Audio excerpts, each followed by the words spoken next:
Então, vamos começar aí pela primeira palestra, onde a gente vai abordar a área de microbioma intestinal. Então, me apresentando um pouquinho mais, eu sou Michele Rhodes, sou farmacêutica, mestre em Biologia Celular e do Desenvolvimento, tenho um doutorado em farmácia na área de análises clínicas e dentro da Biome Hub eu atuo como PO, como responsável aí pelo exame de microbioma intestinal. E o assunto que eu escolhi falar na noite de hoje é um assunto que ele, na verdade, é pouco discutido na área de microbioma, que é o intervalo de referência. E qual a relevância, como ele deve ser interpretado, o que os profissionais precisam saber ao solicitar um exame de microbioma intestinal. Então, acredito que para todos vocês está claro aí que os estudos, as pesquisas na área de microbioma intestinal, elas estão crescendo exponencialmente ao longo dos anos, são muitos estudos sendo publicados todos os anos, com diferentes associações a diferentes doenças, já foram demonstradas, tendo aí, inclusive, algumas assinaturas de condições específicas já bem estabelecidas, como é o caso do câncer coloretal. Porém, o que geralmente se é discutido sobre microbioma intestinal são o impacto na saúde, qual que é o efeito na saúde. Pouco se é discutido sobre a parte técnica da análise de microbioma intestinal. Isso é um ponto bem importante para os profissionais que analisam, que pedem esse tipo de exame.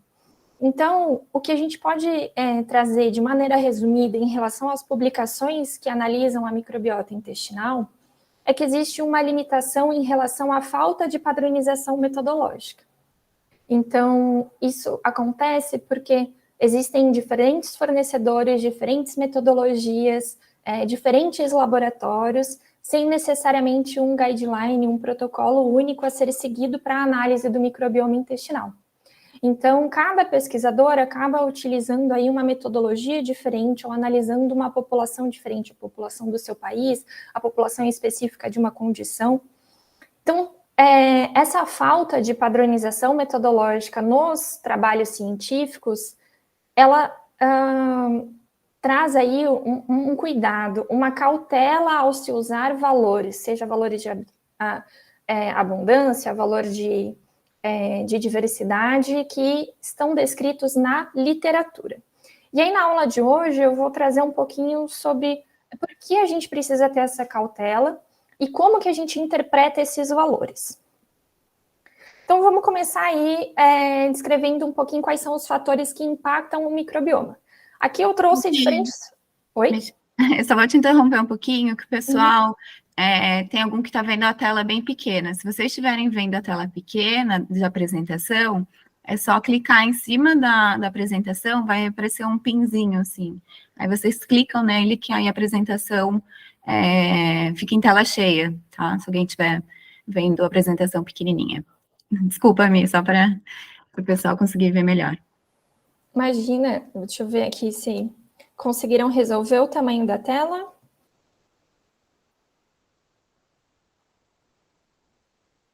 É só clicar ali em cima do quadro da tela, vai ter tipo um alfinetezinho, é só clicar nele e ele vai fixar, então, a minha tela na tela de vocês, mas depois eu posso também disponibilizar o material, tá?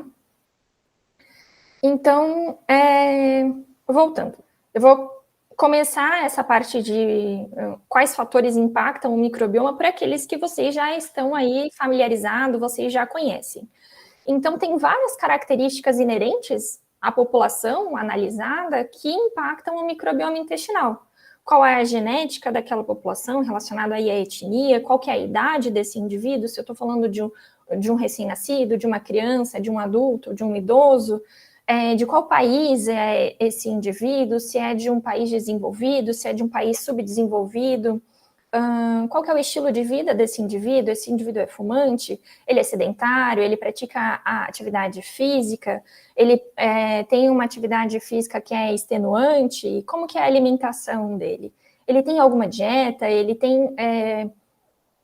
mora em um lugar que tem uma dieta que é muito específica? Quais são as condições diagnosticadas? Ele tem alguma doença?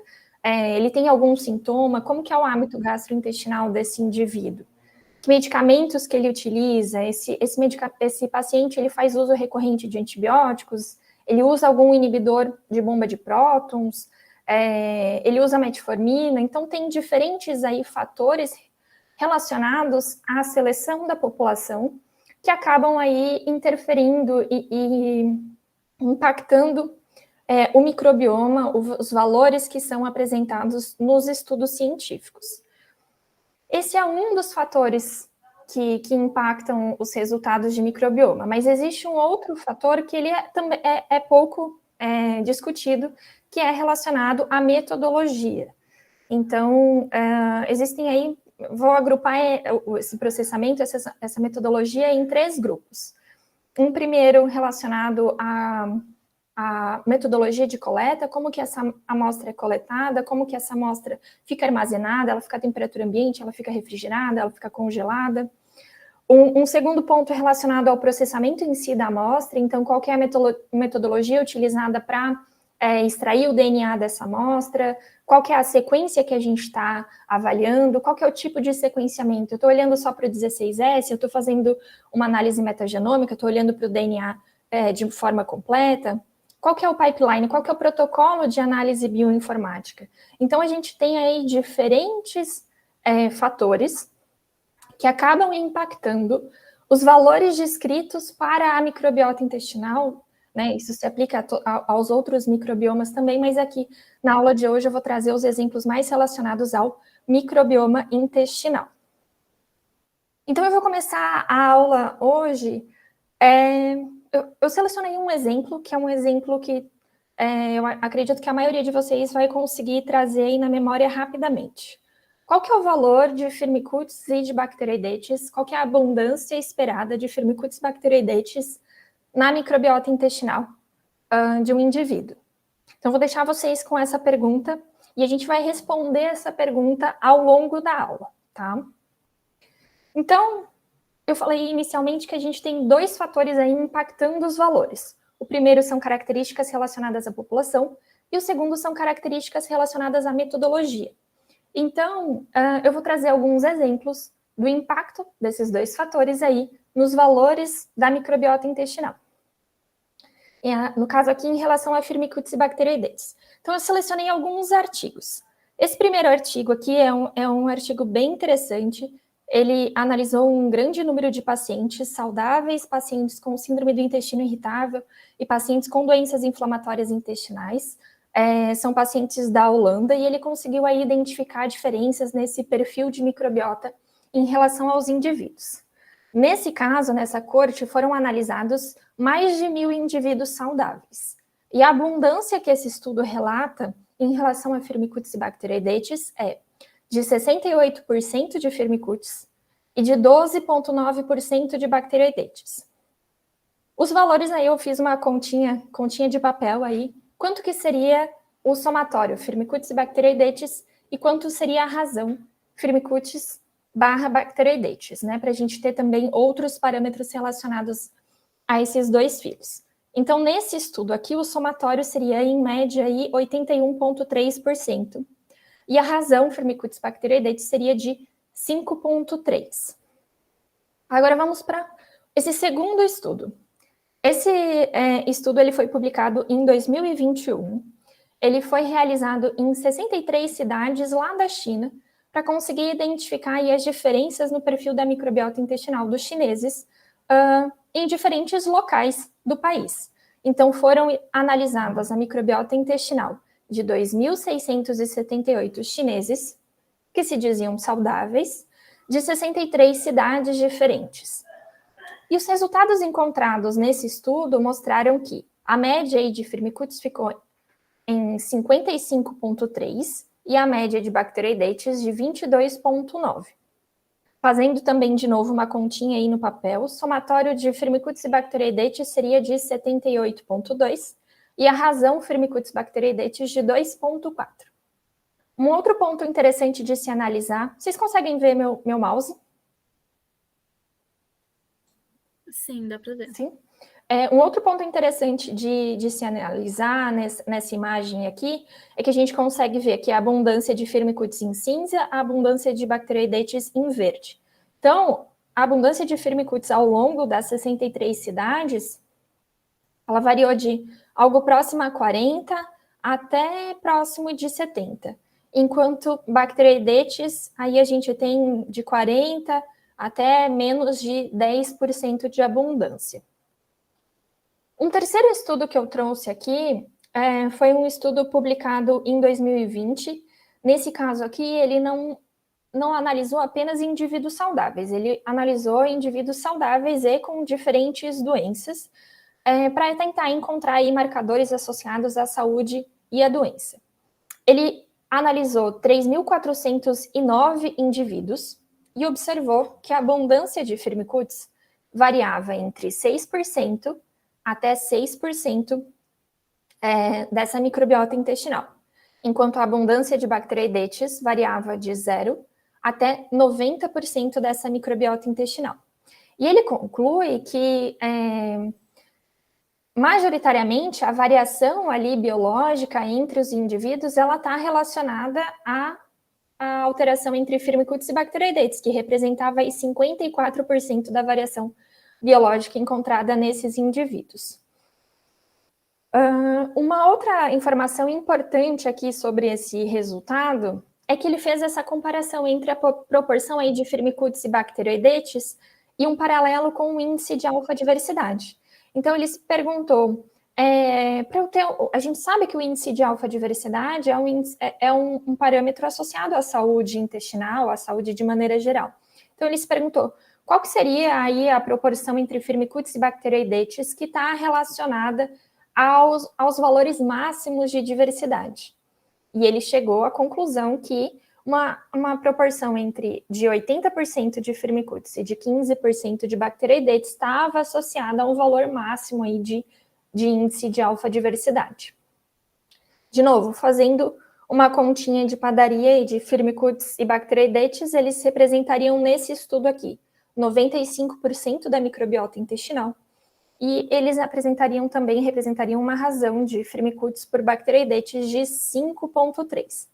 Então, nesses 3 estudos que eu mostrei, a gente vê diferentes valores de abundância e diferentes razões. Um estudo que compilou aí essa diversidade em relação a Firmicutes e Bacteroidetes foi essa revisão de literatura publicada em 2019, que mostrou diferentes proporções, ele resumiu diferentes proporções de Firmicutes e Bacteroidetes em populações de diferentes países. Então, a gente tem, por exemplo, populações que têm proporções de Firmicutes e Bacteroidetes muito semelhantes, como França e Espanha. Mas se a gente olha já para a proporção, para a distribuição aqui dos Estados Unidos, então Firmicutes está representado em azul e Bacteroidetes representado em vermelho, a gente já vê uma proporção muito maior de Bacteroidetes nos indivíduos dos Estados Unidos. Se a gente olha já para o Japão, ele identificou aí uma proporção bem maior de taxonomias do filo Actinobacteria. Então, o que a gente consegue trazer da literatura, qual que é a afirmação que a gente pode fazer ao olhar diferentes estudos e olhar valores de literatura, é que existe um predomínio de 2 filos de bactérias na microbiota intestinal. Esses filos são Firmicutes e Bacteroidetes. Essa proporção, a proporção exata do filo Firmicutes e Bacteroidetes, ela vai variar aí ao longo dos estudos. E uma das explicações que a gente viu são características inerentes à população, à idade daqueles indivíduos, aos hábitos de vida. Todos eles podem ser saudáveis. Então, um indivíduo saudável lá no Japão pode ter uma microbiota diferente de um indivíduo saudável dos Estados Unidos, que pode ter uma microbiota diferente de um indivíduo saudável no Brasil. Então, a gente não tem um único padrão de microbiota saudável. A gente tem uma variedade de microbiotas aí que representam diferentes indivíduos saudáveis. Essa alteração, essas variações que eu estou falando, que a gente encontra nos estudos de microbioma intestinal, ela não é específica das análises de microbioma.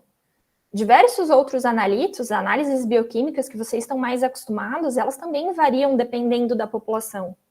Um valor de vitamina B para um indivíduo, uma mulher jovem, é X, um valor de vitamina D para uma mulher na menopausa é Y. Então, dependendo da população que a gente olha, esses valores, eles mudam. Então, é importante que vocês tenham isso em mente também ao interpretar, da mesma forma, um resultado de microbioma intestinal. E aí, agora a gente vai para a segunda variável, que é o processamento. Eu trouxe esse estudo aqui para trazer de maneira bem sucinta qual que é o impacto do processamento nos valores de microbioma intestinal. Então, esse estudo aqui foi bem interessante, ele pegou aí diferentes amostras, controles positivos, controles negativos, e fez uma análise cega. Ele enviou esse combo de amostras, mais ou menos umas 20 amostras, para 15 diferentes laboratórios, para que eles fizessem o processamento, a extração do DNA, o sequenciamento, e para outros 9 laboratórios, para que eles fizessem a análise de bioinformática. E aí, qual foi a conclusão desse estudo? Esse estudo, ele concluiu que existem diferentes resultados dependendo do laboratório que processa aquela amostra. Porque um laboratório vai usar a metodologia A, o outro laboratório vai usar a metodologia B, e isso acaba impactando o resultado. Então, quando os laboratórios usavam a mesma amostra, a mesma metodologia de extração, a mesma metodologia de sequenciamento, a mesma análise bioinformática, a variação dos resultados ela era bem pequena, porque a gente tinha uma padronização metodológica e as amostras eram iguais. Quando a gente começa a mudar a metodologia de extração do DNA, quando a gente começa a mudar a metodologia de sequenciamento, um SHOT-V1 16S ou pipeline de bioinformática, a gente começa a colocar aí diferenças nesse resultado que aí deixam de ser comparáveis. Então, existem aí 3 principais motivos que esse resultado, que esse trabalho cita como principais motivos de variabilidade. O primeiro deles é o método de extração. Então, a gente sabe aí que tem bactérias gram-positivas, bactérias gram-negativas, tem uma principal diferença ali, uma grande diferença, que é a parede celular, a espessura ali da camada de peptidoglicanos. E dependendo da metodologia de extração de DNA, se eu uso um método químico, se eu uso um método físico, o quão agressivo é esse método, qual que é a capacidade dele de quebrar essa parede celular para expor o DNA e eu conseguir recuperar esse material genético, isso vai impactar no quanto que eu consigo recuperar, aí, por exemplo, de bactérias gram-positivas. Então, as taxonomias, as bactérias que são gram-positivas, elas têm uma maior dificuldade de extração. Métodos que não são tão robustos, não conseguem quebrar de forma tão eficiente a parede celular, elas recuperam com uma menor eficiência esse tipo de bactéria gram-positiva. O segundo motivo de variabilidade que esse estudo encontrou é a região de amplificação. Então, existem aí 2 metodologias principais para sequenciamento, 16S olhando só um gene específico, só bactéria, ou metagenômica ali olhando o DNA completo dessa bactéria. Esse estudo avaliou laboratórios que estavam fazendo só análise por 16S. Mas dentro do gene 16S, existem diferentes regiões do gene que podem ser sequenciadas para a identificação de micro-organismos. Então, dentro do gene 16S, a gente tem aqui o que são chamados de regiões hipervariáveis, que são regiões que variam mais do que as regiões conservadas, e por isso podem ser utilizadas aí como marcadores, como sequências para identificar essas bactérias. Dentro dessas regiões hipervariáveis, do 16S, existem 9 fragmentos. Então, V1, V2, V3, V4, V5, V6, V7, V8 e V9. 9 regiões. Dependendo da região que aquele laboratório escolhia sequenciar, ele também vai acabar identificando mais determinada taxonomia do que outra. Então, é importante que isso tenha aí uma padronização. E aí aqui a gente consegue ver, por exemplo, se eu olho só para V2, se eu olho só para V3, se eu olho só para V4, se eu olho para V5, para V6 e para V7, ou só para V9, quais são as taxonomias que eu consigo identificar? Então, as proporções relativas dessas taxonomias acabam variando dependendo da região que o laboratório escolhe sequenciar. E, por fim, o terceiro motivo de variabilidade é a contaminação. Então, é a má qualidade no processamento de alguns laboratórios que acabavam aí trazendo resultados falso positivos. Então, taxonomias identificadas com baixa qualidade, com um número muito baixo de reads, podem ser decorrentes de contaminações de amostra de um laboratório que não tem boas práticas de manipulação. Então, esse é o terceiro motivo descrito por esse estudo.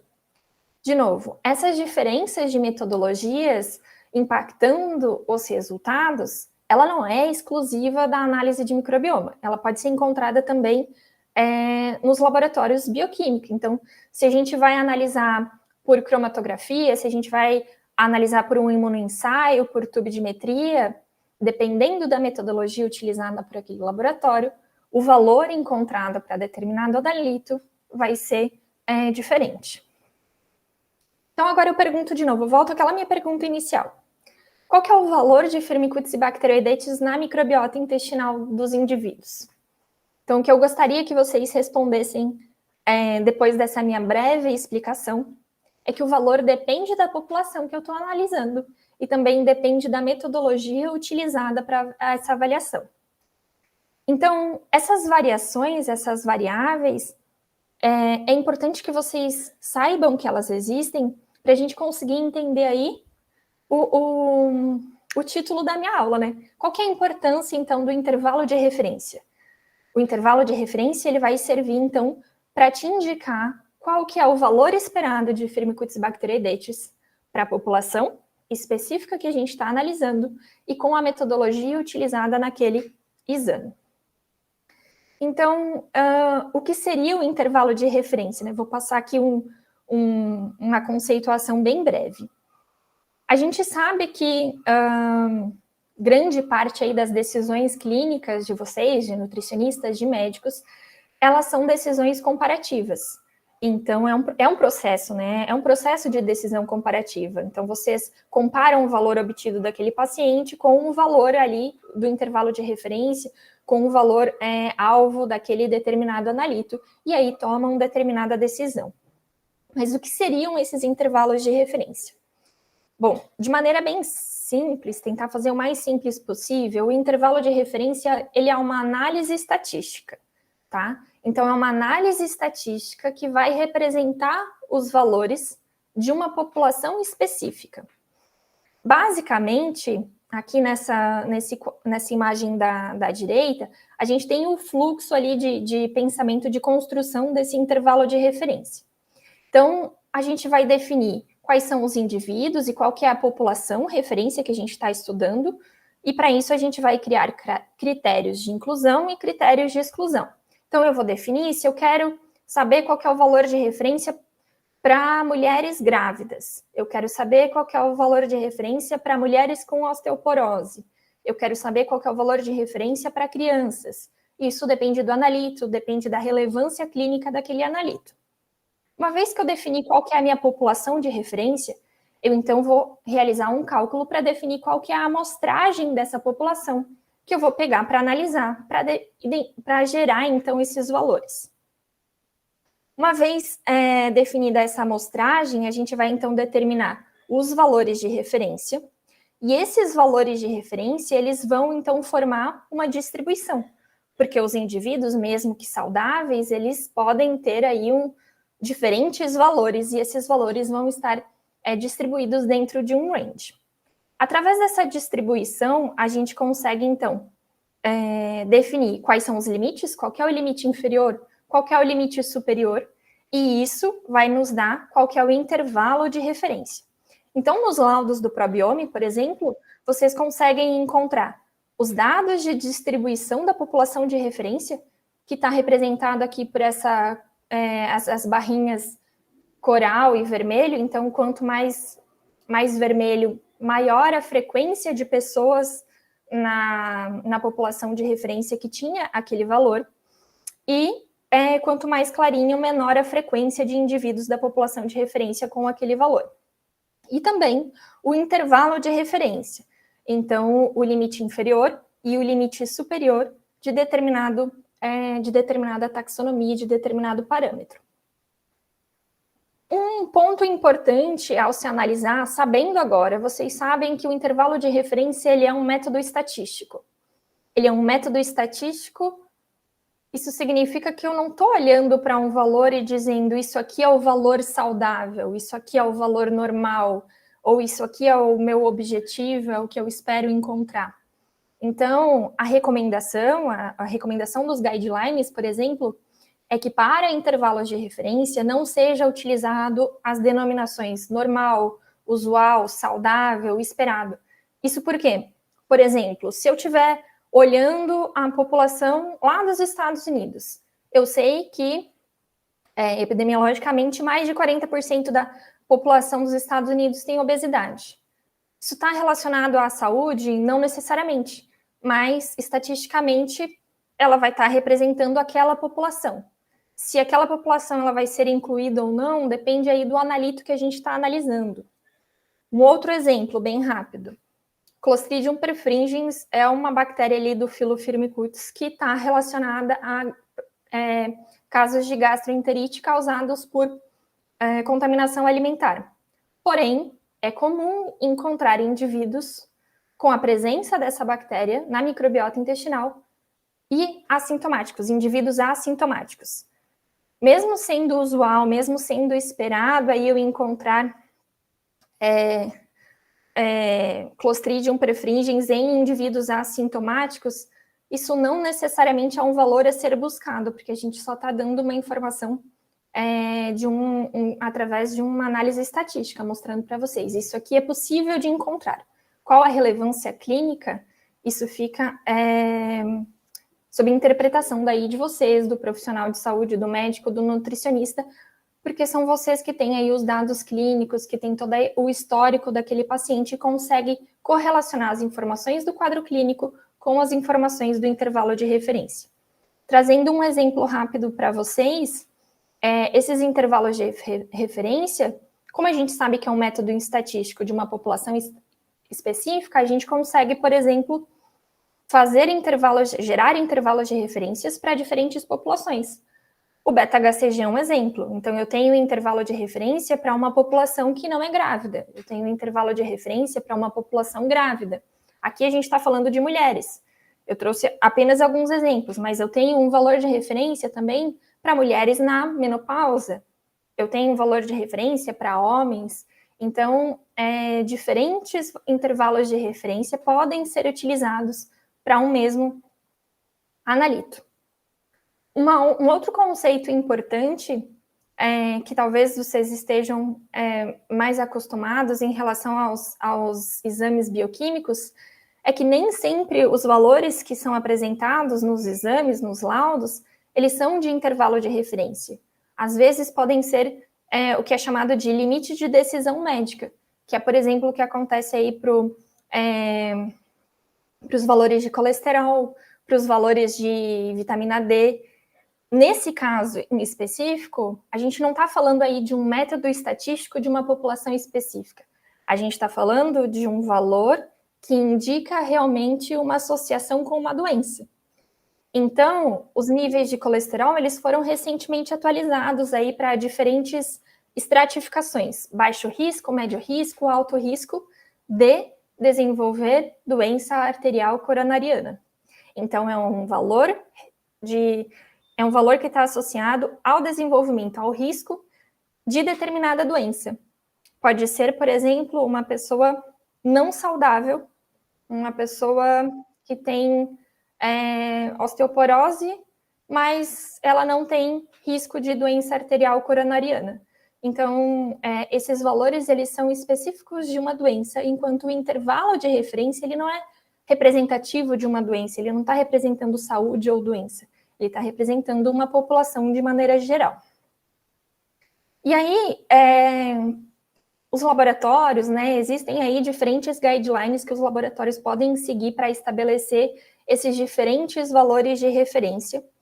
E o fornecimento, o estabelecimento, a definição, a verificação desses valores de referência é uma tarefa, é uma responsabilidade dos laboratórios clínicos, é uma responsabilidade dos fabricantes de testes diagnósticos. E a recomendação por exemplo, da CLSI, é que os laboratórios eles façam essa verificação dos intervalos de referência de maneira periódica. E no contexto aí dos exames de microbioma intestinal, a gente tem diferentes fornecedores de exame no Brasil, mas a BiomeHub é a única empresa no Brasil que fornece os exames de microbioma intestinal com intervalos de referência. E isso, claro, daí acaba contemplando os laboratórios com quem a gente trabalha também, como, por exemplo, a DASA, o Hermes Pardini, que acabam também fornecendo aí laudos com valor de referência. Bom, então eu queria agradecer aí a atenção de vocês.